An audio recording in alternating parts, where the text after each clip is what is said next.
And প্রিপেমেন্টস, এই চ্যাপ্টারটা নিয়ে যখন আমরা বসি, ঠিক আছে, আমাদের স্টুডেন্টদের মারাত্মক লেভেলের ভীতি থাকে। আমি, ঠিক আছে, একটু সামারাইজ করে বলি। যেমন অনেকের মধ্যে ইয়ে থাকে যে আসলে কি আসে অ্যাক্রুয়াল প্রিপেমেন্টে।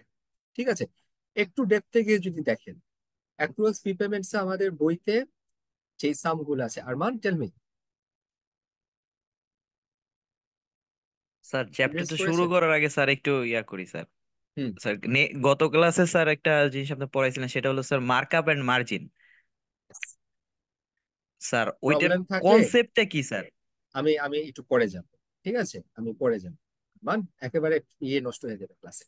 আপনি আমাকে আচ্ছা। এই অ্যাক্রুয়াল প্রিপেমেন্ট শেষ হবে যখন আমি ফিক্সড অ্যাসেটে যাব, তখন আপনি আমাকে এসে আবার হ্যান্ড রেজ করে কোশ্চেন করবেন, ওকে? আচ্ছা ঠিক আছে স্যার। ঠিক আছে, আমি ওটা রেসপন্ড করবো তখন। And it will be only 10 minutes, মানে ইয়ে পেয়ে যাবেন, জিসটা পেয়ে যাবেন।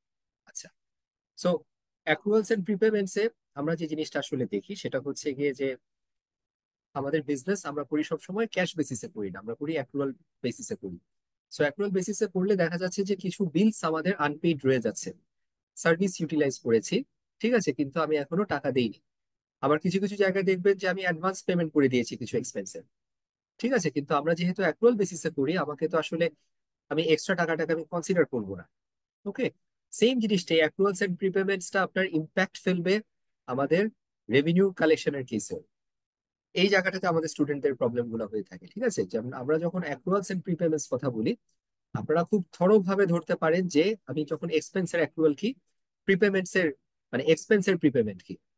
বাট হোয়াট অ্যাবাউট কমিশন বা রেভিনিউ? এই পার্টসও কিন্তু আমাদের অ্যাক্রুয়ালস এন্ড প্রিপেমেন্টস হবে, কারণ আমি সার্ভিস প্রোভাইড করেছি বাট কাস্টমারের কাছ থেকে টাকা পাইনি, বা আমি কাস্টমারের কাছ থেকে টাকা পেয়েছি কিন্তু এখন আমি সার্ভিস প্রোভাইড করিনি। সো আমার সার্ভিস মানে আর্নিংস এর কেসেও কিন্তু রেভিনিউ আমার মানে আর্নিংস বা রেভিনিউ তো আমার অ্যাক্রুয়ালস এন্ড প্রিপেমেন্টস হয়ে থাকে। So that is very important student. So আমি যদি আপনাদের একটা ছোট্ট ম্যাট্রিক্স বলি, 4:4 ম্যাট্রিক্স, সেখানে যেটা থাকবে আমার এক্সপেন্স অ্যান্ড ইনকাম। এক্সপেন্সের আমার অ্যাক্রুয়ালস হবে, প্রিপেমেন্টস হবে। সেম ভাবে আমার ইনকামের ভিতরেও অ্যাক্রুয়ালস এন্ড প্রিপেমেন্টস। এই ম্যাট্রিক্সটা আগে মাথায় রাখি। ঠিক আছে, 4:4 যেটা বলে থাকি যে এক্সপেন্সেরও ইনকাম অ্যাক্রুয়াল, মানে এক্সপেন্সেরও আপনার অ্যাক্রুয়াল প্রিপেমেন্ট, ইনকামেরও আপনার, হ্যাঁ, ইনকামেরও আমাদের সেই অ্যাক্রুয়ালস এন্ড প্রিপেমেন্টস হবে। ঠিক আছে, that is number one understanding. আচ্ছা, এবার আমি আপনাদেরকে বলবো যে এক্সামে আসলে কিভাবে আমি প্রিপারেশন নিব। ওকে, এক্সামে আমার কথা হচ্ছে বইতে অনেক বিশাল বিশাল কিছু সাম আছে, ওগুলাকে এক্সামে আপনার আসবে? আসবে না। ঠিক আছে, আমি একেবারে এখানে বসে বলতে পারছি এগুলো আসবে না। বাট ডাজ দিস মিন যে আমি এটা প্রিপারেশন নেব না? আমার কথা হচ্ছে যে অ্যাক্রুয়ালস এন্ড প্রিপেমেন্টস আমাকে কনসেপ্ট যদি শার্প না হয়, আমার যদি উইকনেস থেকে যায়, আমি দেখা যাবে যে আমি স্ট্রাগল করবো, ডেফিনেটলি স্ট্রাগল করবো। তাইলে কোশ্চেনটা আসে যে অ্যাক্রুয়ালস প্রিপেমেন্টস এ কি জিনিস আপনি এক্সামে পাবেন। ঠিক আছে, এক হচ্ছে আপনি যখন সিনারিও বেসড কোশ্চেনটা করবেন, আপনার ট্রায়াল ব্যালেন্স দেওয়া থাকবে, নোটস দেওয়া থাকবে, নোটস থেকে আপনার অ্যাক্রুয়ালস এন্ড প্রিপেমেন্টস এর অ্যাডজাস্টমেন্ট গুলাকে করতে হবে। ঠিক আছে, তাইলে আপনারা জেনে গেলেন যে অ্যাক্রুয়ালস এন্ড প্রিপেমেন্টস এর কনসেপ্ট, যেটা দিয়ে আমি আমার ট্রায়াল ব্যালেন্স কে আমি অ্যাডজাস্ট করব, আমি ফাইন্যান্সিয়াল স্টেটমেন্ট প্রিপারেশন আমার কাজে লাগবে। Number one. Okay, number two হচ্ছে কিছু কিছু আমাদের কেস বেসড কিছু সাম থাকবে। অ্যাক্রুয়ালস প্রিপেমেন্টস এর কিছু অ্যাডজাস্টমেন্ট আপনাকে বের করে নিয়ে আসতে হবে, হয়তো বইয়ের মতো অত বড় করে আসবে না। বইয়ের যে সামগুলো আছে এগুলো এক একটা হচ্ছে আপনার 10 থেকে 15 মার্কসের ওয়েটেজ অনুযায়ী, কিন্তু আসলে আমাদের তো এত বড় করে জিনিসটা আসবে না, আমাদের যেহেতু এমসিকিউ করব। বাট আমি চেষ্টা করে যাব যে এই স্লাইডসটা যেটা আছে পুরো অ্যাক্রুয়ালস এন্ড প্রিপেমেন্টস এর আপনাদেরকে একেবারে সামারিটা আমি দিয়ে দিব, কনসেপ্টটা দিয়ে দিব, তারপর আমি আপনাদেরকে এই বই থেকে কিছু সাম করাবো। এন্ড আমি অঙ্কর থেকে বেশি ফোকাস করব আপনাদের আন্ডারস্ট্যান্ডিং, এন্ড অঙ্কর থেকে আমি আরো বেশি ফোকাস দিব হচ্ছে আপনাদের এই ডেটস গুলা। ঠিক আছে, রিপোর্টিং ডেট, অ্যাক্রুয়াল ডেট, ঠিক আছে, তারপর হচ্ছে আমার অ্যাকাউন্টিং পিরিয়ডের সাথে আবার ফ্র্যাকশন পিরিয়ডের যে অ্যাডজাস্টমেন্ট গুলো, এই জিনিসগুলো আমি চেষ্টা করবো আপনাদেরকে আসলে মাথায় দিতে জিনিসটা। Okay, so with this I wish to start my class for accruals and prepayments. So this is ইট।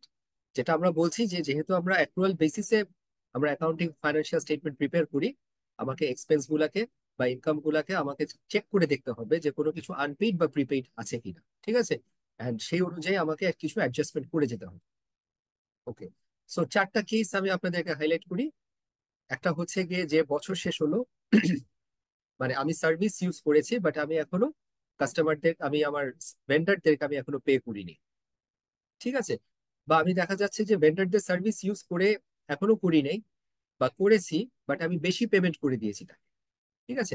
তাহলে প্রথমটা যদি বলি, একটা একটা করে দেখিয়েছি, service used but remain unpaid, এটা কি ধরনের case? Service used but unpaid, আমাকে বলতে হবে এখানে কি আমি এক্সপেন্সের কথা বলছি না Annual ইনকামের কথা expense, বলছি? Income sir. expense, sir. Expense, ঠিক আছে, একটা একটা করে বলি। যেমন আমি সার্ভিস ইউজ যদি করে থাকি তাহলে আমার এক্সপেন্স হয়েছে না? খেয়াল করেন, এখানে আমি হচ্ছি সার্ভিস ইউজার, ভেন্ডার আমাকে, বা ভেন্ডার নাম যদি বলি, আমি একটা বাসাতে থাকি, আমার কারেন্ট পিরিয়ড শেষ হয়েছে, আমার ল্যান্ডলর্ডকে আমার রেন্ট দিতে হবে, ঠিক আছে? তার মানে এখানে সার্ভিস ইউজটা হয়েছে, আমি এখানে টেনান্সি হিসাবে আমি ছিলাম, আর পেমেন্টটা হচ্ছে গিয়ে আমার তাকে ক্যাশ পেমেন্ট করার কথা, বাট এখন আমি আনপেইড রেখে দিয়েছি। তাহলে এটা হচ্ছে আমার rent that has remained unpaid. So rent which is an expense, যেটা যদি আমি এখন আনপেইড রাখি, এটা হচ্ছে আমার অ্যাক্রুয়াল। ওকে, নেক্সট ওয়ান। এবার হচ্ছে যে আমার ইন্স্যুরেন্স এক্সপেন্স আছে, দেখা গেল যে আমার 12 মাসের ইন্স্যুরেন্স এক্সপেন্স আমি 2 বছরের পেমেন্ট করে দিয়েছি। সো 2 বছরের যদি পেমেন্ট করে দিয়ে থাকি, আমার কারেন্ট অ্যাকাউন্টিং পিরিয়ডে কি হবে? ওই তো এক্সট্রা এটা এক্সট্রা 1 ইয়ার যেটা আমি পেমেন্ট করে দিয়েছি, এটাকে, প্রিপেইড, এটা প্রিপেইড প্রিপেইড পেইড স্যার। হবে। পেমেন্ট। ভেরি স্যার, গুড, ঠিক আছে। এই জিনিসগুলোকে আগে ধরতে হবে। অনেকে আছে, আমি স্টুডেন্টদেরকে দেখছি, সবাই আগে এসে অঙ্কগুলোর মধ্যে ডাইভ দেন, কিছুই বোঝেন না, তারপর আন্দাজ করেন, তারপর মুখস্থ করেন, ঠিক আছে? এখানে প্রতিটা ওয়ার্ড পড়ে বুঝতে হবে যে এটা কি আমার এক্সপেন্স নাকি income, and if this is my expense, তাহলে কি এখানে প্রিপেইড নাকি আমার এখানে অ্যাক্রুয়ালস আছে। এন্ড ইয়ের জন্য, ইনকামের জন্য সেম জিনিস এখানে অ্যাপ্লাই করি, ঠিক আছে? We may be owed revenue, service provide করেছি, এবার আমি সার্ভিস প্রোভাইড করেছি বা গুডস এন্ড সার্ভিস আমি সেল করেছি, কিন্তু আমি এখনো টাকা পাইনি। So what exactly is this? Unearned revenue. False revenue. অনার্স ইয়েস, স্যার, স্যার। কারেক্ট, ঠিক আছে। আনআর্নড রেভিনিউ, আনআর্নড রেভিনিউ নিয়ে আমি একটা আলাদা দুটা তিনটা স্লাইডস আমি করে রেখেছি এখানে, ঠিক আছে? এটা ইম্পর্টেন্ট আপনাদের জন্য। সো আনআর্নড রেভিনিউটা হচ্ছে, সোজা কথা হচ্ছে, আমার আর্নিংস এ অ্যাক্রুয়াল যেটা হয়ে আছে, অ্যাক্রুয়াল হচ্ছে আমি এখনো আনপেইড হয়ে অবস্থায় আছি, ঠিক আছে? আর আনআর্নড রেভিনিউ যেটা বলছেন, এটা হচ্ছে অ্যাকচুয়ালি নাম্বার 4, স্টুডেন্টস, ঠিক আছে, পে অ্যাটেনশন। নাম্বার 4-এ যেটা বলছি যে আমি কাস্টমারের কাছ থেকে টাকা পেয়েছি, কিন্তু আমি এখনো সার্ভিস প্রোভাইড করিনি, ঠিক আছে? দেখেন, খেয়াল করে দেখেন, এই কারণে আমি এই 4টা জিনিস আপনাদের সামনে নিয়ে আসছি। যা করবেন, এই অ্যাক্রুয়ালস এন্ড প্রিপেয়ার সব ঘুরে ফিরে এই 4টা জিনিস, তারপর না হয় আপনার অ্যাকাউন্টিং ট্রিটমেন্ট, তারপর না হয় আপনার আন্ডারস্ট্যান্ডিং টার্মস এন্ড কন্ডিশনস, ঠিক আছে? এক হচ্ছে আমি কাস্টমারকে সার্ভিস দিয়েছি কিন্তু সে আমাকে পেমেন্ট করেনি, সেটা হচ্ছে আমার অ্যাক্রুড রেভিনিউ, ঠিক আছে? আর কাস্টমারের কাছ থেকে টাকা পেয়েছি, সার্ভিস দেইনি, that will be my unearned unearned income. Revenue. Honours service revenue. Unearned income বলতে পারি, তাকে ডেফার্ড ইনকাম বলতে পারি, আনআর্নড রেভিনিউ বলতে পারি, যে নামে বলি। এই আনআর্নড শব্দটার কারণ হচ্ছে যে এই টাকাটা আমি আসলে কাস্টমারের কাছ থেকে পেয়েছি, but I have not yet earn this till date, ঠিক আছে? তো কখন আমি আর্ন করবো এই জিনিসটা, চিন্তা করে বলেন। যখন সার্ভিসটা যখন প্রোভাইড করা হবে প্রোভাইড তখন। করা হবে তখন স্যার। ভেরি গুড, ঠিক আছে। সো উইথ দিস বেসিক আমরা আরেকটু সামনে আগাই, ঠিক আছে? চ্যাপ্টারটা মানে আমি আপনাদেরকে ইজি করে নিয়ে আসি, তারপর আমি কোশ্চেনের গুলাতে যাব, দেখেন তখন কতটা ইজি লাগবে, ঠিক আছে? সো আমি যেহেতু অ্যাক্রুয়ালস নিয়ে কথা বলছি, অ্যাক্রুয়ালস এর বেসিক ল্যাঙ্গুয়েজ হচ্ছে, যেটা হচ্ছে আহ, আমি এখনো টাকা পেমেন্ট করিনি, হয় আমি আনপেইড অবস্থায় আছি, বা আমি পেমেন্ট করিনি, ঠিক আছে? আর প্রিপেমেন্টস এর ব্যাপারটা হচ্ছে, যেটা বলছি যে আমি হয়তো বেশি পেমেন্ট করে দিয়েছি যখন এক্সপেন্সের পার্সপেক্টিভ থেকে হবে, আর যদি সার্ভিস আমার দেওয়ার ক্ষেত্রে হয়ে থাকে, তখন হচ্ছে আমি কাস্টমারের কাছ থেকে টাকা পেয়েছি বাট আমি এখনো এটা সার্ভিস প্রোভাইড করিনি। ওকে, আচ্ছা। এবার আমি আপনাদেরকে অ্যাক্রুড এক্সপেন্সের একটা ওয়ার্ক এক্সাম্পল দেখাই, ভেরি বেসিক, বাট এখানে অনেকগুলো কনসেপ্ট আপনার এখানে হিডেন আছে। ওকে, আপনার সাথে আমার সাথে ফলো করেন, তাহলে জিনিসটা বুঝবেন। যে আজকে যদি সব বাদ দিয়ে বলি যে একটা বিজনেসের ইলেকট্রিসিটি এক্সপেন্স বাবদ সে 3,000 টাকা পেমেন্ট করেছে, ঠিক আছে? আমার এখানে কোনো ক্লোজিং মানে অ্যাক্রুয়ালসও নাই, আমার ওপেনিং অ্যাক্রুয়ালসও নাই। তাইলে আমি আপনাকে যদি জিজ্ঞেস করি যে আমি 3,000 টাকা ইলেকট্রিসিটি এক্সপেন্স পে করেছি, তাহলে what exactly is my expense amount, electricity expense? 3,000। 3,000. 3,000 টাকা। গুড, ঠিক আছে। মানে আস্তে আস্তে কঠিন করি। এবার আমি আপনাকে বললাম যে ঠিক আছে দেবাশিস, সে 3,000 টাকা আপনার ইলেকট্রিসিটি বিল আপনি পেমেন্ট করেছেন, কিন্তু আমি আপনার রেকর্ড দিয়ে দেখছি যে আপনার 250 টাকা বিল ইলেকট্রিসিটি এখনো বকেয়া আছে, ঠিক আছে? অ্যাজ এট 31st December 2006। আমার ক্লোজিং পিরিয়ডে এসে। তাহলে দেবাশিসকে যদি বলি যে দেবাশিস আপনি পেমেন্ট করেছেন 3,000 টাকা, বকেয়া আছে 250 টাকা, তাহলে আপনার অ্যাকচুয়াল ইলেকট্রিসিটি এক্সপেন্স কত? স্যার তাহলে তো 3,250। 3250। 33250 টাকা স্যার। গুড, ঠিক আছে। এই যে আপনারা ইন্ট্রোডিউসড হলেন অ্যাক্রুয়ালস এর কনসেপ্টের সাথে, ঠিক আছে। তাইলে আমরা যেহেতু অ্যাক্রুয়াল বেসিসে অ্যাকাউন্টিং করি, আমরা কখনো যে টাকাটা ক্যাশ পেমেন্ট করেছি অনলি সেইটাকে কনসিডার করব না। আমরা যেটা পেমেন্ট করেছি তার সাথে আমাকে দেখতে হবে যে কত টাকা আমি বকেয়া রেখে দিই। সো এক্সপেন্স যেটা আমার বকেয়া আছে সেটা সবসময় আমার কি হবে, ক্যাশ পেমেন্টের সাথে কি হয়ে যাচ্ছে, যোগ হয়ে যাবে। গুড, ঠিক আছে। আস্তে আস্তে জিনিসগুলো মাথায় নেই, তার মানে এক্সপেন্সের সাথে যদি আমার অ্যাক্রুয়ালস থাকে তাহলে আমার সবসময় সেটা অ্যাড হয়ে যাচ্ছে। ঠিক আছে, এই এতটুকু কি ক্লিয়ার? জি স্যার, কিন্তু স্যার প্রথম এন্ট্রিটা একবার বলতেন, ওপেনিংটা আমি নেট সমস্যার কারণে শুনতে আসি পাই নাই, না, যেন আসি সত্য নাই, কথা। আসি নাই, না না, আমি ও আচ্ছা। আমি ওটা আসিও নাই বলিও নাই। ঠিক আছে, আপনাদেরকে তাহলে যদি বলে থাকি যে ক্লোজিং ব্যালেন্স যদি আমি এখানে অ্যাড করে থাকি, তাহলে ওপেনিং ব্যালেন্স থাকলে আমি তাকে কি করবো? ওপেনিং হলে বিয়োগ করব, গুড, বাদ ঠিক দিব। আছে, আমি বাদ দিব। এটা এতটুকুতে আপনাদের নলেজ স্টপ হয়ে গেল, আমার কোনো প্রবলেম নাই। আপনি এক্সামে আপনি অ্যাপিয়ার করতে পারবেন, এই টাইপের জিনিস দিতে পারবেন। কিন্তু আমি যদি আপনাকে একটু অ্যাডভান্স কোশ্চেন করি যে আমার এক্সপেন্স যেটা আমি পেমেন্ট করেছি তার সাথে আমার অ্যাক্রুয়াল যেটা আছে সেটাকে আমি অ্যাড করেছি, কিন্তু ওপেনিং কে কেন আমি ডিডাক্ট করেছি? If I ask you so, এটার অ্যান্সার কি দিবেন? স্যার এটা গত বছরে ছিল, এই কারণে সেটা আরেক বছর সে বাদ দিছি। সেটা তো কোনো মানে প্রপার ইয়ে হলো না। Just let me explain properly. এই যে আমি ইলেকট্রিসিটি এক্সপেন্স পে করেছি 3,000 টাকা, ঠিক আছে, এই 3,000 টাকার মধ্যে কি আমার গত বছরের যে বকেয়াটা সেটাও কি রয়ে গেছে না আমার? অবশ্যই স্যার, অবশ্যই। এখন যদি 3,000 টাকার মধ্যে যদি গত বছরের বকেয়া থাকে, কিন্তু আমি তো আমার কারেন্ট অ্যাকাউন্টিং পিরিয়ডের আমি এক্সপেন্স ক্যালকুলেট করব। সো কারেন্ট অ্যাকাউন্টিং পিরিয়ডের ইলেকট্রিসিটি এক্সপেন্স যখন আমি ক্যালকুলেট করব, তখন তার মধ্যে যদি আগের অ্যাকাউন্টিং পিরিয়ডের যদি কোনো পেমেন্ট হয়ে থাকে তাহলে তাকে আমি কনসিডার করব? না স্যার, স্যার, না এটা স্যার। এটা তো না স্যার, এটা ঠিক আছে, করবো না, কারণ আমি যেটা স্পষ্ট ভাবে দেখবো যে আমার কারেন্ট অ্যাকাউন্টিং ইয়ারে আমার ইলেকট্রিসিটি এক্সপেন্স বাবদ আমি দেখছি 3,000 টাকা আছে, আমার বকে আছে 250, তার মানে 3,250 করেছি। কিন্তু পরে আমি জানতে পারলাম যে এই 3,000 টাকার পেমেন্টে আমি আমার আবার আগের আগের বছরে যে বছরে যে জোবায়েদ একটু করেন, আপনি মিউট করেন আপনার ওখানে। ঠিক আছে, সো আগের বছরের যে বকেয়াটা আছে সেটাও আমার এই পেমেন্টে চলে আসছে।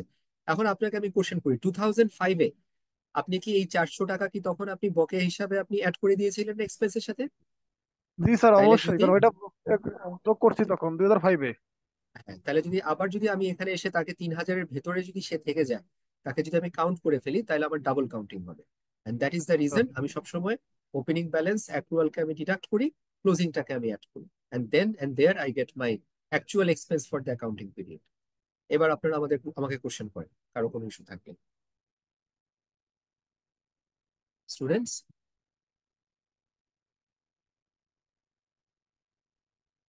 বুঝি নাই স্যার। স্যার কোর্সের নাই স্যার। আচ্ছা ঠিক আছে, ওকে। সো মুভিং অন, এটা আমি যদি আপনাদেরকে দেখাই ইলেকট্রিসিটি অ্যাকাউন্ট, আমি টি অ্যাকাউন্ট দিয়ে যাব না, টি অ্যাকাউন্টটা এমনি আপনাদেরকে কনফিউজ করে। আমি জাস্ট কনসেপ্ট যে জিনিসটা যাব। ঠিক আছে, সো আমার প্রফিট অ্যান্ড লস অ্যাকাউন্ট 2,850। আচ্ছা, লেস ইলেকট্রিসিটি এক্সপেন্স। এবার আমি যদি প্রফিট অ্যান্ড লস অ্যাকাউন্টের চেহারা দেখাই, ইলেকট্রিসিটি এক্সপেন্স কত দেখাবে না? 3,000 প্লাস 250 মাইনাস 400। 3,250। ঠিক আছে, this is my electricity expense. আর আমি যেটা বারবার আপনাদেরকে বলছি যে অ্যাক্রুয়ালস যেটা পড়ে থাকবে আমার কারেন্ট ইয়ার শেষে এক্সপেন্সের বাবদ, সেটা কি আমার অ্যাসেট না লায়াবিলিটি? লায়াবিলিটি। Liability sir. সেটা কেন লায়াবিলিটি হবে আমার? ভবিষ্যতে পে করতে হবে এটা এটা পে আমাদেরকে। করতে হবে এই জন্য। অ্যাক্রুয়ালস, তাই স্যার। হ্যাঁ, অ্যাক্রুয়ালস, রাইট রাইট ওয়ার্ড। সো আমার অ্যাক্রুয়ালস যদি থেকে থাকে, সোজা কথা হচ্ছে ওয়ার্ড, দ্য কি ওয়ার্ড ইজ অ্যাক্রুয়ালস, যে এক্সপেন্স যখন আমার অ্যাক্রুড থাকবে তার মানে হচ্ছে এই পেমেন্ট আমি এখনো করিনি। এই পেমেন্ট আমাকে যখনই আমাকে পরের অ্যাকাউন্টিং পিরিয়ড বা যেই দিন থেকে আমি ইনভয়েসটা পেয়েছি সেই দিন থেকে আমাকে এটার পেমেন্ট ডিউ হয়ে যাচ্ছে। ঠিক আছে, so any expense that is due, this is my liability and this will fall under current liability. Confusion anybody? No sir. Okay, ঠিক আছে। এইবার প্রিপেইড এক্সপেন্স আমরা আসি। আবার আগের জায়গায় চলে যাই যে আমার ইন্স্যুরেন্স এক্সপেন্স বাবদ আমি পেমেন্ট করেছি 2,000 টাকা। সো এক্সপেন্স বাবদ যদি 2,000 টাকা আমি পেমেন্ট করে থাকি, আমি যদি এখানে আমার কোনো অ্যাক্রুয়ালস না থাকে, কোনো প্রিপেমেন্ট যদি না থাকে, তাহলে আমি ধরে নিব যে this is my exact insurance expense. ঠিক আছে, কিন্তু আমি দেখতে পাচ্ছি যে এই 2,000 টাকা যে পেমেন্ট করেছি তার ভেতরে আমাকে পরের অ্যাকাউন্টিং পিরিয়ডের কিছু পেমেন্ট কভার হয়ে গিয়েছে। সো আমি যদি বেশি এক্সপেন্স পেমেন্ট করে ফেলি, প্রয়োজনের থেকে বেশি, তাহলে সেই অ্যামাউন্টটাকে আমরা বলি প্রিপেইড বা প্রিপেমেন্ট বলি। ঠিক আছে, এখন আমি যখন প্রিপেমেন্ট করে থাকবো, আমার এক্সপেন্স যেই টাকা আমি পেমেন্ট করেছি তার ভেতরে যদি কোনো প্রিপেমেন্ট থেকে থাকে, সেটা কি আমার এক্সপেন্সের ক্যালকুলেশনে থাকবে কারেন্ট ইয়ারে? না স্যার। না স্যার, না স্যার। কারেন্ট ইয়ারে বিয়োগ যাবে স্যার, কারেন্ট ইয়ারে ওকে, এটা বাদ যাবে। No sir. গুড, আপনাদের আস্তে আস্তে বিল্ড হচ্ছে এটা, কনফিডেন্স বিল্ড হচ্ছে। সো দ্য থিং ইজ যে আমি এক্সপেন্সে আমি পে করেছি, তার মধ্যে যদি আমার যদি এক্সেস কিছু পেমেন্ট হয়ে থাকে, যেটাকে আমি প্রিপেইড এক্সপেন্স বলবো বা প্রিপেমেন্টস বলে থাকি ইন টার্মস অফ এক্সপেন্ডিচার, সেটাকে আমরা ইয়ার এন্ডে এসে বাদ দিয়ে দিই। ঠিক আছে, তাহলে আমার যদি প্রিপেমেন্ট যদি ক্লোজিং ব্যালেন্স থাকে, আমি সবসময় তাকে ডিডাক্ট করে ফেলি আমার এক্সপেন্স থেকে। ঠিক আছে, নাও কামস দ্য কোশ্চেন, এবার আমার ওপেনিং যদি প্রিপেমেন্ট ব্যালেন্স থেকে থাকে, তাহলে তাকে আমি কি করবো? যোগ হবে স্যার, অ্যাড হ্যাঁ, অ্যাড হয়ে যাবে। অ্যাড হবে স্যার। রাইট, অ্যাড রাইট, হবে। যোগ যোগ হবে। আপনারা নিজেরাই এখন পেরে যাবেন। যদি কখনো আপনি জানেন যে এক্সপেন্সের সাথে অ্যাক্রুয়ালস পোর্শন যেটা আছে সেটা আমার অ্যাড হয়, তাহলে ওপেনিংটা অটোমেটিক আমার মাইনাস হয়। আর স্যার এক্সপেন্সের সাথে যদি আমার প্রিপেমেন্ট যদি ডিডাক্ট করি আমি ক্লোজিংটা, তাহলে ওপেনিংটা আমার অ্যাড হয়ে যায়। কোশ্চেন ছিল কার? Tell me. মোর ফারুক? আচ্ছা, ওকে। সো আবার আমি আপনাদেরকে কোশ্চেন করবো যে ইন্স্যুরেন্সের ওপেনিং ব্যালেন্স যেটা আছে প্রিপেমেন্ট যেটা, সেটা কেন আমি অ্যাড করলাম?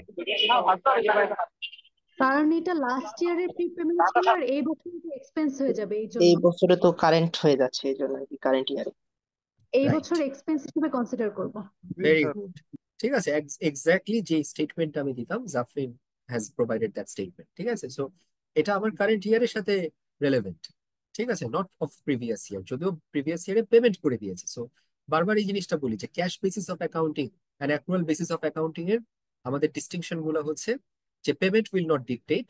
ঠিক আছে, আমাকে ইয়ার বেসিস এক্সপেন্সটাকে আমাকে কনসিডার করতে হবে। ওকে, সো প্রিপেমেন্ট এক্সপেন্স আমার 2,000 মাইনাস 100 প্লাস 300 করে যেটা আমি পাবো, that is going to B my insurance expense. ঠিক আছে, এই যে ইন্স্যুরেন্স এক্সপেন্স 2,200 আসবে আমার এতে যদি আমি করতাম।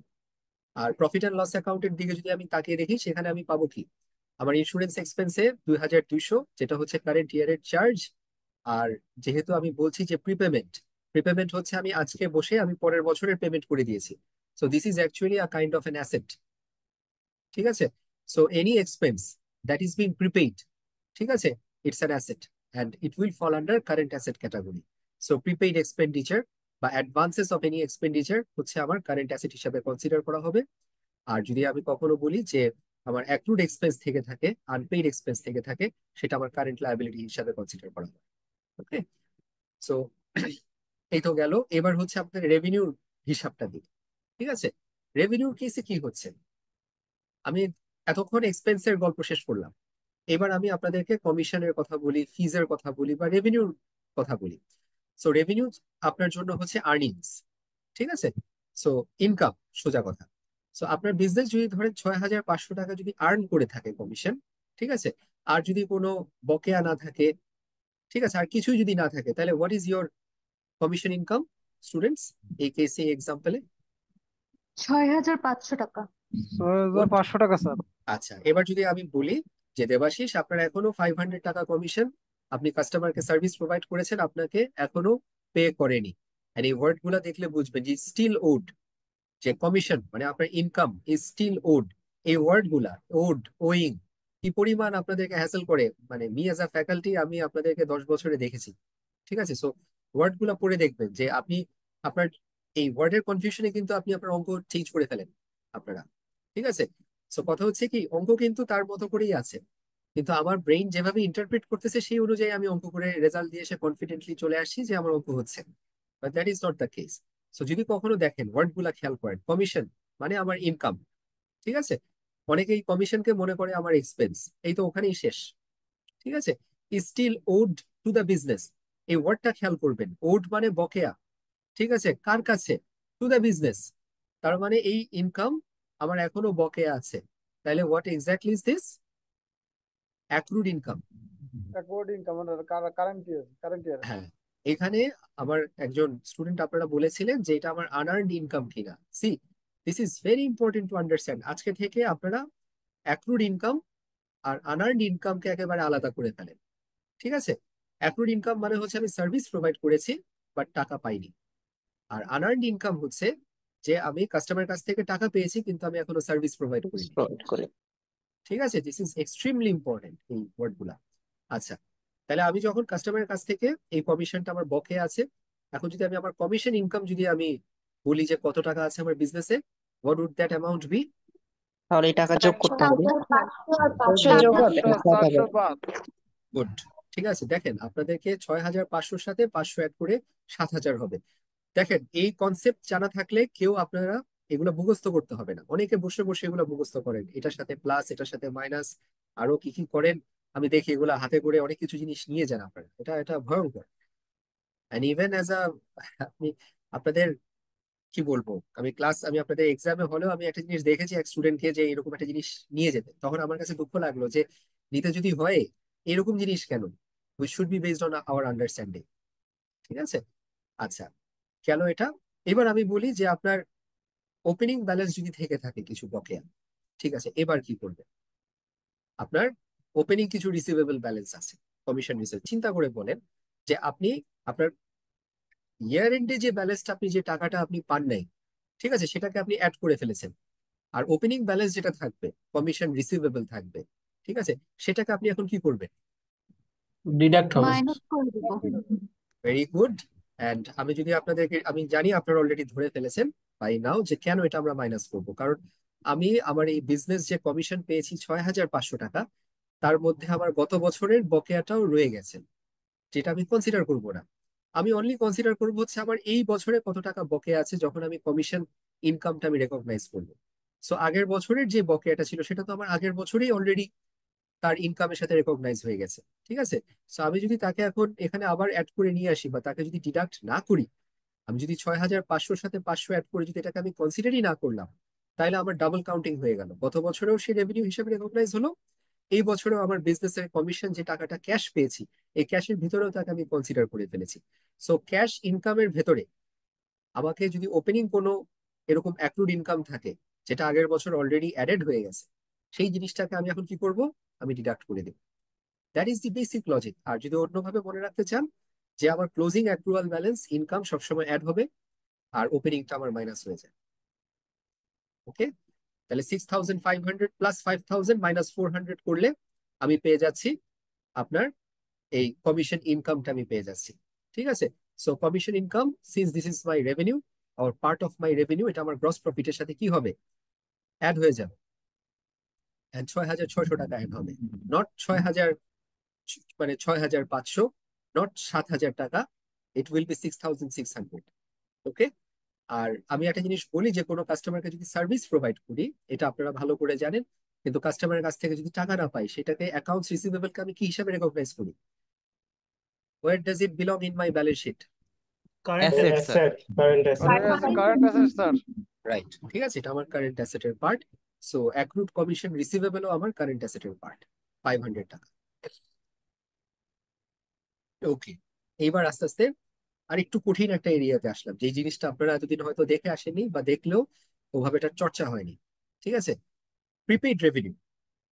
সো প্রিপেইড রেভিনিউ হচ্ছে আপনার বিজনেসে আপনার কিছু, আপনার বিজনেস হচ্ছে আপনি রেন্ট দিচ্ছেন, আপনার কিছু ল্যান্ড পড়ে আছে বা আপনার কিছু প্রেমিসেস পড়ে আছে, আপনি এগুলো কিছু টেনেন্টকে সার্ভিস মানে তাকে দিচ্ছেন, লিজ আউট করছেন বা রেন্ট আউট করছেন।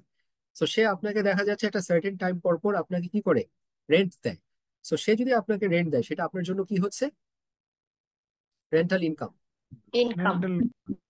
ঠিক আছে? খেয়াল করবেন এই জিনিসটা বলার উদ্দেশ্য হচ্ছে অনেকে আছে এই রেন্ট দেখলে মনে করেন যে 100-তে 100 রেন্ট মানে হচ্ছে আমার এক্সপেন্স। ইভেন এই অঙ্কটাকেও দেখা যায় কি যে রেন্টকে দেখার সাথে সাথে আপনার এটাকে এক্সপেন্স হিসাবে চার্জ করে তারপর তার যে অ্যাক্রুয়াল আছে সেটাকে একটা ট্রিটমেন্ট দিয়ে দেন, কি করেন অনেকে এটা নিজেরা অনেকে বলতে পারেন না জিনিসটা। সো আমাকে আগে দেখতে হবে যে এটা কি আমার ইনকাম না এক্সপেন্স। স্ট্রংলি ডিটারমাইন করতে পারবে। সো যখন আমি বিজনেসের রেন্ট রিসিভ করি, this means this is my rental income. So 2,500 টাকা যদি আমার রেন্টাল ইনকাম আমি পেয়ে থাকি, রিসিভড মানে হচ্ছে আমি ক্যাশে রিসিভ করেছি, আর যদি কিছুই না থাকতো তাইলে আমার রেন্টাল ইনকাম হতো 2,500। কিন্তু আমি পরের বেলায় খেয়াল করে দেখছি যে এর মধ্যে 500 টাকার রেন্ট আছে। ঠিক আছে, ওয়ার্ড গুলা খেয়াল করবেন, দ্য ফিগার ইনক্লুডস 500 টাকা of rent receivable prepaid for the year beginning 1st জানুয়ারি 2007।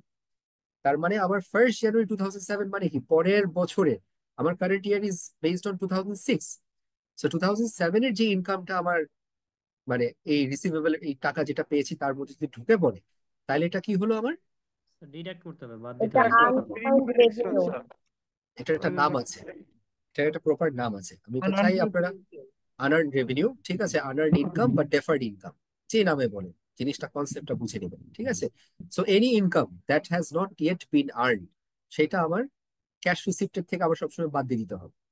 তার মানে হচ্ছে যে আমি রেন্টাল ইনকাম যেটা রিসিভ করেছি তার থেকে আমার ডেফার্ড ইনকাম, আনআর্নড ইনকাম, ঠিক আছে, আনআর্নড রেভিনিউ যে নামে বলে থাকি তাকে আমার ডিডাক্ট করে ফেলতে হবে ক্লোজিং ব্যালেন্সটা। ওকে, আচ্ছা। আর ওপেনিং ব্যালেন্সটা তাহলে আমার কি হয়ে যাচ্ছে, এটা আমার অ্যাড হয়ে যাচ্ছে। ওকে, সো ইনকাম যদি আমার অ্যাডভান্স যদি পেয়ে থাকি সেটাকে আমি ডিডাক্ট করব, আর যদি ওপেনিং ব্যালেন্স যদি আমার থেকে থাকে সেটাকে আমি কি করব, অ্যাড করে নিব। এটা হওয়ার কারণটা কি, কারণ আমি এই যে 2,500 টাকা পেয়েছি, ঠিক আছে, এই 2,500 টাকার মধ্যে আমার এই 350 টাকার যে সার্ভিসটা আছে, ঠিক আছে, গত বছর আপনি 350 টাকা, এটা একটু একটু ক্রিটিক্যাল, অন্যগুলার থেকে একটু ডিফারেন্ট আছে। ঠিক আছে, আপনি যখন লাস্ট ইয়ার ক্লোজ করেছিলেন, ঠিক আছে, ডিসেম্বর 2005 যখন ক্লোজ করেছিলেন, তখন এই রেন্ট রিসিভেবল কি হিসাবে ছিল? 350 টাকা আপনার ক্লোজিং ব্যালেন্স হিসাবে ছিল, unearned revenue। আনআর্নড রেভিনিউ ছিল। কারেন্ট ইয়ারে এসে আপনি কি করেছেন, এটা অলরেডি এবার আর্ন করেছেন। ঠিক আছে, সো যদি আপনি কারেন্ট ইয়ারে সেটা আর্ন করে থাকেন, ওই আর্ন পোর্শন কি হয়ে যাবে আপনার? এটা কি আর আনআর্ন ইনকাম থাকবে? থাকবে না, ওটা আপনার কারেন্ট ইনকামের সাথে অ্যাড হয়ে যাবে। দ্যাট ইজ ওয়াই আগের বছরের আনআর্ন ইনকাম কারেন্ট ইয়ারে এসে আপনার অ্যাড হয়ে যাবে, আর এই বছর শেষে যে আনআর্ন ইনকাম পোর্শন আছে সেটা আপনার ডিডাক্ট হয়ে যাবে। আমাকে বলে স্টুডেন্টস, এনি কনফিউশন? স্যার অ্যাকাউন্টসে কি আনআর্নড রেভিনিউ নামে কি ওই যে দায় বসে যাবে? কেটে আসতেছে, আমি আমি শুনতে পারছি না। দেবাশিস আবার রিপিট করেন, ইন্টারনেট প্রবলেম করতেছে আপনার সাইডে। বলেন, আই এম লিসনিং।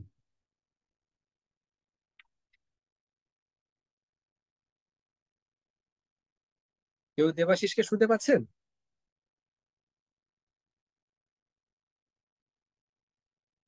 স্টুডেন্টস? না স্যার। আচ্ছা, না স্যার। সমস্যা, ঠিক আছে। ওকে দেবাশিস, নেটওয়ার্কে আসেন, I will respond you. Okay, so example of prepaid revenue, this is my balance. ঠিক আছে, আমার রেন্ট রিসিভড যে অ্যামাউন্টটা, আর কারেন্ট লায়াবিলিটিতে আমি প্রিপেইড রেন্ট রিসিভেবল যে পোর্শনটা বা আমার আনআর্নড রেভিনিউ যেটা আছে সেটাকে আমার লায়াবিলিটি হিসাবে কনসিডার করে ফেলবেন। একদম লজিকে আসেন যে যেই টাকাটা আমি কাস্টমারের কাছ থেকে পেয়েছি, আমি সার্ভিস তাকে প্রোভাইড করিনি। সো কাস্টমারের কাছ থেকে যে টাকাটা পেয়েছি এটা কি আমি এমনি এমনি পেলাম? এখানে তো আমাকে সার্ভিস প্রোভাইড করতে হবে। সো সার্ভিস যেহেতু আমি এখনো প্রোভাইড করিনি, কাস্টমারের কাছ থেকে টাকা রিসিভ করেছি, যেটার জন্য আমাকে কি করতে হবে, হয় টাকাটা রিটার্ন দিতে হবে, নাহলে তাকে সার্ভিস ডেলিভারি দিতে হবে। So this becomes my liability. So এটা আমার কারেন্ট লায়াবিলিটিতে আনআর্নড ইনকাম বা প্রিপেইড রেন্ট রিসিভেবল যে নামে বলেন, but it will B under current liability. Confusion anybody? না স্যার, এইটাই করছিলাম আমি। আচ্ছা, গুড। আর আরেকটা জিনিস আছে, এটা আমি ইচ্ছা করে কিছু জিনিস মাঝে মধ্যে ইয়ে করতাম, যে একই এক্সপেন্সের নেচারে আপনার প্রিপেমেন্ট আছে, অ্যাক্রুয়াল আছে, এটা আমি আপনাদেরকে করাবো না, কারণ এই জিনিসগুলো এখন আর আসলে আসে না। মানে একই এক্সপেন্স, ঠিক আছে, এক্সপেন্সের মধ্যে আপনার প্রিপেইডও আছে, আপনার এক্সপেন্সও আছে আর কি, মানে অ্যাক্রুয়ালসও আছে। আচ্ছা, আর ঠিক আছে, আইএফআরএস 15 রেভিনিউ রেকগনিশন নিয়ে একটু কথা বলার দরকার আছে আপনাদের। ঠিক আছে, আমরা সেলস যে রেকগনাইজ করি, ঠিক আছে, সেলস যখন আমরা রেকগনাইজ করি, সেলস এর আমরা সবসময় আগে জেনে আসতাম যেটা আইএফআরএস আইএস 18 ছিল। ঠিক আছে, আমরা যখন পড়ালেখা করে আসছিলাম তখন এটার নাম ছিল আইএস 18। সেখানে আমরা সেলস হিসাবে রেকগনাইজ করতাম যে টাকাটা আমি কাস্টমারের কাছ থেকে পেতাম। ঠিক আছে, সো অতটা সার্ভিস লেভেলের ডিস্টিংশন হতো না। যেমন এখন আমাদের কি হচ্ছে আমি বলি, আপনি যদি কখনো রেভিনিউ রেকগনাইজ করতে হয়, এই জন্য বলি যে আপনারা এখন অনেক ভালো একটা টাইমে আছেন as an accountant or would be accountant, কারণ যেই ডিফাইন্ড আছে আইএফআরএস গুলা বা আইএস গুলা, এগুলো আমাদের সময় তো ছিল না।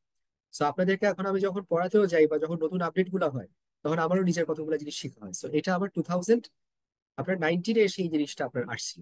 ঠিক আছে, যে রেভিনিউ যে রেকগনিশন করি, এটাতে আসলে ইম্পর্টেন্স হচ্ছে যে revenue is a very important part. And revenue রেকগনিশনে দেখা যাচ্ছে যে কোম্পানিগুলো আপনার প্রচুর পরিমাণে মিসলিডিং ইনফরমেশন প্রোভাইড করতো। যে কাস্টমারের কাছ থেকে টাকা পেতো, সার্ভিস দিত না, সেটাকে রেভিনিউ হিসাবে রেকগনাইজ করতো। ঠিক আছে, তারপর দেখা যেত কাস্টমারের কাছ থেকে একটা লামসাম টাকা পেতো, যেটা কিনা আপনার দেখা যেত অ্যাডভান্স থাকতো। ঠিক আছে, যেটা কিনা হয়তো আপনার সিকিউরিটি ডিপোজিট মানি থাকতো, এই টাকাকেও আপনার রেভিনিউ হিসেবে রেকগনাইজ করতো। অ্যান্ড অ্যাজ আ রেজাল্ট দেখা গেছে যে আপনার এটা বাইরের দেশে আপনার 2018-17-এ অনেক বড় বড় কোম্পানির এরকম কিছু স্ক্যান্ডাল আসলো, যেখানে তারা আপনার হিউজ রেভিনিউ রেকগনাইজ করছে কিন্তু তার ক্যাশ ফ্লো নাই, হিউজ রেভিনিউ রেকগনাইজ করছে তার প্রফিটাবিলিটি নাই। সো এটা আসলে যে মিসলিডিং ইনফরমেশন গুলো আসছে সেই থেকে যেটা ডিসাইডেড হলো যে ঠিক আছে, রেভিনিউ রেকগনিশনের জন্য যে আইএস আছে, IS-18, এটাকে আমরা বাদ দিয়ে দিব। অ্যান্ড এই আইএসটাকে আমরা IFRS 15 হিসাবে প্রথমে ড্রাফট হিসাবে আপনার ইস্যু করেছিল 2014-তে। সো 2014-তে যখন ড্রাফট হিসাবে ইস্যু হয়েছিল, সেটা ইমপ্লিমেন্টেশন হয়ে দাঁড়ালো লাস্টে 2019-এ এসে একেবারে প্রতিটা কোম্পানিকে তাকে অ্যাডপ্ট করতে হয়েছে IFRS 15। ঠিক আছে, সো IFRS 15 যে লুপহোল গুলা ছিল, এই লুপহোল গুলা অ্যাড্রেস করেছে। অ্যান্ড এটা আগের থেকে এখন অনেক স্ট্রঙ্গার। ঠিক আছে, সো আপনি যদি কখনো একটা রেভিনিউ রেকগনিশন করতে হয়, আপনাকে ফার্স্ট অফ অল দেখতে হবে যে কাস্টমারের সাথে আপনার কোনো কন্ট্রাক্ট আছে কিনা। ঠিক আছে, যেমন আপনি আজকে অডিট করতে যাচ্ছেন, আপনি দেখতেছেন যে সেলস 1000 টাকা। আপনি যদি কোনো কাস্টমারকে ট্র্যাক করতে না পারেন, ঠিক আছে, কোনো কন্ট্রাক্ট যদি না পান বা ইনভয়েস না পান, তাইলে আপনি কি এটা সেলস হিসেবে তাকে অ্যাকসেপ্ট করবেন? করবেন না। না sir. You will keep asking questions. ঠিক আছে, সো ফার্স্ট অফ অল কন্ট্রাক্টের প্রেজেন্স থাকতে হবে কাস্টমারের সাথে, মানে একটা কাস্টমার যাকে আপনি সেল করেছেন তার আইডেন্টিটিটাকে আপনি এনশিওর করছেন, নাম্বার 1। নাম্বার 2 হচ্ছে পারফরমেন্স অব্লিগেশন থাকতে হবে। ঠিক আছে, পারফরমেন্স অব্লিগেশন মানে হচ্ছে আজকে যদি আমি দেবাশিসকে যদি 100 টাকা দেই, এটা কয়েক ধরনের কারণে হতে পারে। এটা হতে পারে যে দেবাশিস আমাকে একটা সার্ভিস দিয়েছে, এই জন্য আমি তাকে টাকা দিলাম। আরেকটা হতে পারে দেবাশিসকে আমি একটা লোন দিলাম, বা আরেকটা হতে পারে দেবাশিসকে আমি একটা চ্যারিটি করলাম। সো এই যে আমার বিজনেসে যে টাকাটা আসবে, যেটাকে আমি রেভিনিউ হিসাবে রেকগনাইজ করব, তাকে খেয়াল করতে হবে তার পিছে পারফরমেন্স অব্লিগেশন থাকতে হবে। আর এই পারফরমেন্স অব্লিগেশন মানে হচ্ছে যে আমি যে টাকাটা পাচ্ছি, এর বিনিময়ে I am providing a service. এখানে একটা ট্রানজেকশন হচ্ছে based on which I am earning some revenue and the recipient is getting some kind of service or goods. ঠিক আছে, সো এইটাই হচ্ছে performance obligation, not just contract. আপনাকে এই contract অনুযায়ী একটা পারফর্ম করতে হবে। ঠিক আছে, নাম্বার 3 যেটা হচ্ছে আপনাকে ট্রানজেকশন প্রাইস থাকতে হবে। আপনি যদি প্রাইস না ডিটারমাইন করতে পারেন, তাইলে ওই রেভিনিউর কোনো ভ্যালু আমাদের কাছে নেই। আপনি যদি কখনো মানে সেলস হিসাবে যে অ্যামাউন্টটা পাচ্ছেন, সেটা যদি ট্রানজেকশন প্রাইস না থাকে, তাইলে you have every right to be suspicious as an auditor. ঠিক আছে, নাম্বার 4 হচ্ছে যে ট্রানজেকশন প্রাইস। যেমন অনেক কোম্পানি আছে, সে কিন্তু একটা প্রোডাক্ট সেল করে না। জাস্ট আমি যদি বলি, বাটা যদি থাকে, সে আপনাকে যখন একটা শু সেল করে দিচ্ছে, তার কাজ শেষ, সে একটা প্রোডাক্ট আপনাকে সেল করলো, ডান। কিন্তু একটা মোবাইল টেলিফোন মানে মোবাইল কোম্পানি গুলা যেগুলো আছে, বা আমাদের টেলিকমিউনিকেশন যে ইন্ডাস্ট্রিটা আছে, ঠিক আছে, সেখানে যদি বলি, আপনি একটা মোবাইল ফোন কিনেন, আপনি কিন্তু একটা প্যাকেজ পারচেস করেন। আপনার ফার্স্ট প্যাকেজ হচ্ছে একটা হ্যান্ডসেট, আপনার সেকেন্ড হচ্ছে গিয়ে কিছু কল ডেটা, মানে কল আছে আপনার, ঠিক আছে, কল টাইম আছে। থার্ড হচ্ছে আপনি ডেটা পারচেস করেন। তাহলে একটা প্যাকেজের মধ্যে আপনি একটা মানে হ্যান্ডসেট থেকে শুরু করে আপনি ডেটা পাচ্ছেন, প্লাস আপনি ভয়েস পাচ্ছেন।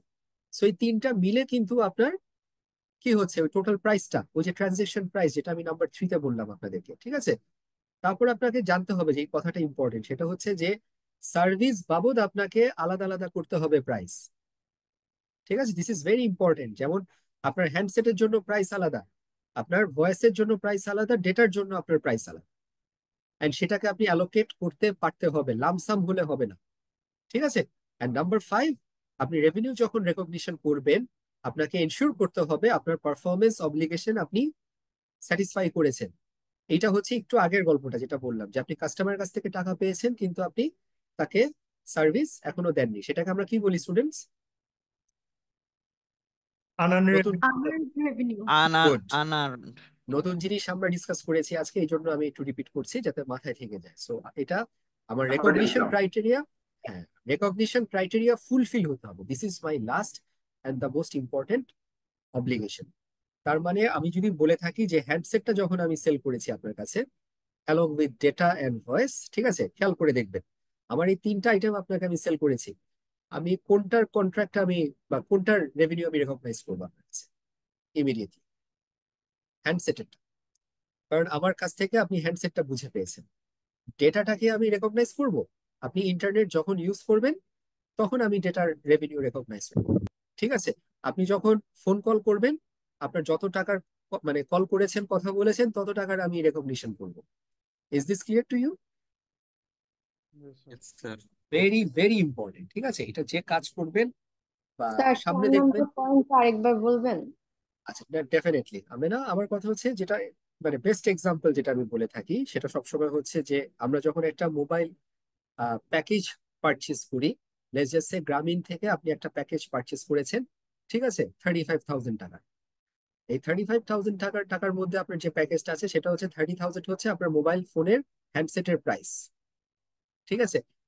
4,000 টাকা হচ্ছে আপনার ডেটা, আর 1,000 টাকা হচ্ছে আপনার টক টাইম। সো বান্ডেল করে যে আপনাকে একটা প্রোডাক্ট সেল করেছে, ঠিক আছে। এন্ড এখানে আপনাকে যেটা জানতে হবে যে আপনাকে সার্ভিস আইটেম বাই সার্ভিস বাবদ আপনার প্রাইস ডিটারমাইন করতে হতে হবে, ঠিক আছে। সো আরো যদি এটাকে আমি আপনাকে বলি, কন্ট্রারি যদি বলতাম, লেটস জাস্ট সে যে আমি না, আপনি একটা 35,000 টাকার গ্রামীণ ফোন থেকে একটা প্যাকেজ কিনেছেন, হেডফোন মানে সরি আপনার ফোন সেট, ডেটা আর হচ্ছে টক টাইম, কিন্তু আপনি জানেন না যে কত টাকা আপনার হেড মানে মোবাইল ফোনটা, কত টাকা আপনার টক টাইম আর কত টাকা হচ্ছে আপনার ডেটা। তাইলে আমার কিন্তু এই fourth criteria has not been fulfil. তার মানে কি, আমি অ্যাজ আ বিজনেস আমাকে অ্যালোকেট করতে পারতে হবে, ঠিক আছে। আমি যখন 35,000 টাকার প্যাকেজটা আপনাকে আমি সেল করলাম, আমাকে তিনটা ক্রাইটেরিয়াতে আমাকে কস্টটা ভাগ করতে হতে পারে, সেলস প্রাইসটা আমাকে ভাগ করতে হতে পারে। কেন জানেন? বিকজ নাম্বার 5 যে কন্ডিশনটা আছে এটা আমাকে ফুলফিল করতে হবে, উইচ ইজ যে আমি রেভিনিউ তখন রেকগনাইজ করব যখন আমি সার্ভিসটা আপনাকে প্রোভাইড করি। সো 4 and 5 একেবারে হ্যান্ড ইন হ্যান্ড যায়। যে আমি যখন আপনাকে মানে প্যাকেজটা সেল করছি, আমার প্যাকেজে কিন্তু আপনি আমার কাছ থেকে হ্যান্ডসেটটা প্রথমত বুঝে পাচ্ছেন, কিন্তু আপনার টক টাইম এন্ড ডেটা আপনি যতক্ষণ পর্যন্ত ইউজ না করবেন ততক্ষণ পর্যন্ত আমি রেভিনিউ রেকগনাইজ করতে পারবো না। Is this clear? So G service sir, clear. আলাদা করে আমাকে ডিটারমাইন করতে হবে, যাতে করে আমি আমার রেভিনিউ রেকগনিশন যখন করব আমাকে খেয়াল করতে হবে যে আমার পারফরমেন্স অব্লিগেশন স্যাটিসফাই হয়েছে কি হয়নি। সো প্যাকেজটা আমি সেল করেছি, আপনি মোবাইল ফোনটা পেয়ে গেছেন, সেইটার রেভিনিউ আমি রেকগনাইজ করে ফেলবো 35,000। বাট আপনার টক টাইম এন্ড ডেটা যখন আপনি ইউজ করবেন, কথা বলবেন বা ডেটা ইউজ করবেন, যতটুকু পরিমাণে ইউজ হচ্ছে ততটুকু পরিমাণ তখন আমি তাকে রেভিনিউ হিসেবে রেকগনাইজ করবো, নট বিফোর। 35,000 টাকা আমি ইমিডিয়েটলি আমি রেভিনিউ রেকগনাইজ করতে পারবো না। That is the bottom line. তো তাহলে অনেক সময় একটা কিনলে একটা ফ্রি বা এভাবে অনেকগুলো অফার দেয়, তা তখনও কি স্যার আমরা সেম ভাবে রেভিনিউ রিকগনাইজ করব? আচ্ছা, গুড কোশ্চেন। রেভিনিউ দিয়ে শুরু করে গল্প, এটা আমার সবচেয়ে ফেভারিট টপিক, ঠিক আছে। আমি বলি একটা কিনলে একটা ফ্রি, এটা কি ধরনের প্রোডাক্ট আমাকে আগে এটা বলে। স্যার জুতা হইতে পারে অথবা হচ্ছে প্যান্ট হইতে পারে। আচ্ছা ঠিক আছে। ফোন কিনলেও তো প্রোডাক্ট দেয় আচ্ছা সাথে। ঠিক আছে, আমি বলি জুতাটাই যদি বলে থাকি, আগে দেখতে হবে আপনি যে প্রোডাক্টটা এখানে কিনে নিয়ে আসছেন বোথ ওয়ে আপনার, ঠিক আছে, এই টার্মস এন্ড কন্ডিশনস দিয়ে দেখেন। আপনার একটা কিনলে একটা বাদ দেন, আপনার কন্ট্রাক্ট আছে কাস্টমারের সাথে, আছে। পারফরমেন্স অব্লিগেশন কি, আপনি তাকে জুতাটা আপনি দিচ্ছেন। নাম্বার 3 প্রাইস আছে, আছে। নাম্বার 4 আপনার ট্রানজেকশন প্রাইস আপনি অ্যালোকেট করতে পারছেন, এখানে কাজটা একটা, ঠিক আছে, আপনি জুতা তাকে দিচ্ছেন, কাজ একটা, এটা সবচেয়ে সহজ। ওকে। আর লাস্টেরটা যেটা সেটা হচ্ছে রেভিনিউ রেকগনিশনের যে পার্ট, সেটা হচ্ছে আপনি যখন জুতাটা হাতে নিয়ে দোকান থেকে বেরোয় যাচ্ছেন তখনই আপনার অব্লিগেশন সব ফুলফিল হয়ে যাচ্ছে। সো প্রোডাক্টের কেসে ইটস ভেরি ইজি। আপনি 1:1 বলেন বা 2:1 বলেন, যখনই আমি একটা পারচেস করছি তখন দুইটাই আমার সেল হিসাবে কনসিডার করছে, ঠিক আছে। ক্রিটিক্যালিটিটা অন্য জায়গায়। ক্রিটিক্যালিটিটা হচ্ছে আমি তো রেভিনিউ পাচ্ছি একটা, ঠিক আছে, কিন্তু আমার কস্ট অফ সেলসে চলে যাচ্ছে হচ্ছে দুইটা, ঠিক আছে। ওটা কস্ট অফ সেলসে আমার ইম্প্যাক্ট করবে। That's a totally new discussion, ওটা আরেক জায়গায় মানে আমরা চলে যাবে জিনিসটা। ওকে। এই স্ট্রাকচারে কারো কোনো কনফিউশন আছে কিনা? স্যার একটা প্রশ্ন ছিল স্যার। ইয়াস মুনির। স্যার আমার প্রশ্নটা হচ্ছে, আমি যখন 35,000 টাকা দিয়ে মোবাইল ফোনটা কিনলাম, তখন তো আমি জানি না যে বিক্রেতা আমাকে এই 35,000 টাকার ভিতরে কত টাকা আপনার টক টাইম, কত টাকা ইন্টারনেটের জন্য তারা বরাদ্দ রাখছে। তো আমি যদি এমনও তো হইতে পারে যে আমি টক টাইম বা ইন্টারনেট ব্যবহার করলাম না, তখন কি তারা যে টাকাটা 35,000 টাকার ভিতরে তারা বরাদ্দ রাখছে এটার জন্য, তারা কি এটাকে রিকগনাইজ করবে না স্যার? আচ্ছা, গুড কোশ্চেন। ঠিক আছে, যে কোনো কন্ট্রাক্টে দেখবেন আপনাকে একটা টাইম দেওয়া থাকবে। আপনার কি টক টাইম কি আজীবন থাকবে? আপনার টক টাইম যেটা আপনাকে দিয়েছে সেটা কি আপনার পরে জেনারেশন পাবে? It does not work like that. আপনাকে হয়তো যখন মোবাইল ফোন 35,000 প্যাকেজ সেল করেছেন, তখন আপনাকে বলবে যে 1 মান্থের মধ্যে আপনাকে ডেটা অ্যান্ড টক টাইম শেষ করতে হবে মুনির। ঠিক আছে, সো 1 মান্থ তার ফ্রম মানে নাও। হচ্ছে স্যার ডিউরেশনটা এক্সপায়ার হয়ে গেলে তারপরে তারা এটা রিকগনাইজ করবে রেভিনিউ হিসাবে। Yes, excellent. ঠিক আছে, এটাই। সো ডেফার্ড ইনকাম থেকে চলে আসবে আপনার। ওকে, মুভিং অন। এবার আমরা মানে ওই ইয়েতে চলে যাই, বইয়ের যে একটা পার্ট আছে, ঠিক আছে, সেটা হচ্ছে আমার অ্যাক্রুড রেভিনিউ এন্ড আনআর্নড রেভিনিউর অ্যাকাউন্টিং ট্রিটমেন্ট গুলা আপনাদেরকে একটু বুঝাই দিতে চাই। ঠিক আছে, এটা একটা আমাদের সেগমেন্ট আছে। সো অ্যাক্রুড রেভিনিউ যেটা আমি বলছিলাম যে যেটা আসলে সার্ভিস প্রোভাইড করেছি টাকা পাই নাই, ঠিক আছে, সেটা আমার রিসিভেবল। এন্ড আনআর্নড রেভিনিউ যেটা বলেছিলাম যে কাস্টমারের কাছ থেকে টাকা পেয়েছি, সার্ভিস দেইনি, which is also my liability. ঠিক আছে, সো এখানে আমরা অ্যাকাউন্টিং ট্রিটমেন্ট কি করব? আজকে যদি আপনি একটা কাস্টমারকে সার্ভিস দিয়েছেন কিন্তু এখনো টাকা পাননি, তাহলে what is your accounting treatment? Account receivable debit sales credit sir. ঠিক আছে, এটা আপনারা সবচেয়ে বেশি দেখে আসছেন। কিন্তু পরেরটা যদি বলি যে কাস্টমার কাছ থেকে টাকা পেয়েছেন কিন্তু আপনি এখনো তাকে, যেটা আমরা বলি যে সার্ভিস দেননি, যেটা আনআর্নড রেভিনিউ, সেটা কি হবে accounting treatment? Cash debit, unearned revenue credit. Revenue credit বা good, deferred income. Good, very good. ঠিক আছে, এখানে আসলে যেটা ভুল করে আর যেটা দিয়ে আপনাদের অঙ্কগুলো আসে, যে দেখা যাচ্ছে যে আমি ক্যাশ পেয়েছি, সার্ভিস দেই নাই, আমি তাকে ক্যাশ ডেবিট করে সেলস এ ক্রেডিট করে ফেলি। সো এগুলো হচ্ছে আপনাদের কমন মিস্টেক যেগুলো বইতে আসে। ঠিক আছে, তারপর আপনাকে কি করতে হয়? অ্যাকাউন্টিং ট্রিটমেন্ট কি কি করবেন? তাকে সেলস কে ডেবিট করবেন, আর আনআর্নড রেভিনিউ কে তখন আপনি ক্রেডিট করবেন। এটা কি ক্লিয়ার? বুঝি নাই স্যার। না স্যার, এটা আর একটু ঠিক বলবেন আছে, স্যার প্রশ্নটা? আচ্ছা, নো প্রবলেম। ঠিক আছে, একটু ফোকাস করেন। আপনি কাস্টমারের কাছ থেকে, যেটা বইতে আসে যে জিনিস, যে কাস্টমারের কাছ থেকে ক্যাশ পেয়েছেন আর আপনি না বুঝে তাকে সেলস এ রেকগনাইজ করে ফেলেছেন। So what is your accounting treatment? Cash sales, students, cash sales, basic cash সেলসে কি করেন আপনারা accounting treatment? Cash debit sales credit করি যখন মানে ক্যাশ সেলস করি। ইয়েস, ঠিক আছে, কিন্তু যদি আপনি যেই সার্ভিস এখনো দেননি কিন্তু আপনি ভুল করে তাকে রেকগনাইজ করেছেন সেলসে, তাহলে আমরা ক্যাশ ডেবিট করে সেলসে ক্রেডিট করেছি, হুইচ ইজ রং। যেটা হওয়া উচিত ছিল ক্যাশ ডেবিট ডেবিট আনআর্নড আনার রেভিনিউ রেভিনিউ ক্রেডিট। ক্রেডিট। জি স্যার। ঠিক আছে, সো যখন আমি জিনিসটা আইডেন্টিফাই করব তখন আমি কি করব? সেল ডেবিট করবো আর ক্যাশ ডেবিট সেলস করবো স্যার, ডেবিট আর unearned unearned revenue revenue credit credit. করবো। Good, very good. ঠিক আছে, এখানে আবার স্টুডেন্টসরা করতে গিয়ে মিস্টেক করে ফেলে। তারা যেটা করে ক্যাশকে ডেবিট করে আনআর্নড রেভিনিউকে ক্রেডিট করে। That is not the case, কারণ আগে তো আপনি ক্যাশকে ডেবিট করে আসছেন। ঠিক আছে, এইবার এই বেলায় যেটা করবেন, যেটা ভুল করে সেলসে ক্রেডিট করছেন, সেলসে করবেন ডেবিট, আনআর্নড রেভিনিউ এ করবেন ক্রেডিট। এইবার কি ক্লিয়ার? জি স্যার। ঠিক আছে, এই এই কনসেপ্টস এর উপর দিয়ে আপনাদের এই কোশ্চেন গুলা কমপ্লেক্সিটি বলেন বা যেভাবে আসে। সো আগে হচ্ছে বেসিকটা বুঝে নেওয়াটা ইম্পর্টেন্ট। এবার হচ্ছে সেটেলমেন্ট। আমার অ্যাক্রুড রেভিনিউ যেটা আমি বলেছি, অ্যাক্রুড রেভিনিউ হচ্ছে সার্ভিস দিয়েছি, টাকা পাইনি। এখন কাস্টমার যদি আমাকে টাকা এসে দিয়ে যায়, তাহলে what is my accounting treatment? Cash debit আর accounts receivable credit. Very good Safrin. ঠিক আছে, এবার দেখা গেল যে আনআর্নড যে রেভিনিউটা আমার ছিল, যে লায়াবিলিটি হিসেবে যাকে আমি রেকগনাইজ করেছি, সার্ভিস তখন আমি দেইনি, কাস্টমার কাছ থেকে টাকা পেয়েছি। এবার আমি যদি কাস্টমারকে সার্ভিস প্রোভাইড করে থাকি, ঠিক আছে, কাস্টমারকে সার্ভিস দিয়ে থাকি, তাহলে what is going to B my accounting treatment? Unearned revenue unearned debit. Okay. Revenue accounts credit sir, receivable আনার রেভিনিউ ডেবিট। হুম, আনআর্নড রেভিনিউ ডেবিট হবে, লায়াবিলিটিটা কমে যাবে, আর রেকগনাইজ হবে কি? এবার সেলস রেকগনাইজ হবে, সেলস হবে ক্রেডিট। ঠিক আছে, এইটাই। So that is it. এই জিনিসটা দেখতে যতটা সহজ মনে হচ্ছে বা যতটা কনফিডেন্স নিয়ে আপনারা ক্লাস বলছেন, আসলে জিনিসটা কঠিন। ঠিক আছে, বাট থ্যাংক ইউ সো, মানে that you have understood properly. এবার আমি স্যার বইতে চলে যাব। ইয়েস, স্যার ওটা একটু আরেকবার যদি বোঝাতেন আর কি স্যার। কোনটা আতিক? স্যার পূর্ববর্তী স্লাইড স্যার, যে স্যার অ্যাকাউন্ট রিসিভেবল আর ক্যাশ। এটা? স্যার এর পরের পেজ। আচ্ছা ঠিক আছে, এটা আচ্ছা ঠিক আছে। আকিব, আপনি আমাকে বলেন, আপনি যখন কাস্টমারকে কোনো কিছু সার্ভিস মানে প্রোভাইড করেছেন, ঠিক আছে, বাট টাকা পাননি, আপনার অ্যাকাউন্টিং ট্রিটমেন্ট কি হয়? স্যার অ্যাকাউন্ট রিসিভেবল ডেবিট করব। গুড। অ্যান্ড কাকে ক্রেডিট করবেন? সার্ভিস প্রোভাইড করেছেন, আপনার আর্নিংস হলো, কাকে ক্রেডিট করবেন আতিক? স্যার যে সেলস করে, যার কাছ থেকে যার কাছ থেকে টাকা পাবো তাকে আমরা হচ্ছে যে ক্রেডিট করব। আচ্ছা, ওভাবে ওটা সোজা কথা হচ্ছে, আমি যদি কাউকে সেল করি, আপনার চিন্তার অ্যাপ্রোচটা আমি চেঞ্জ করে দিই।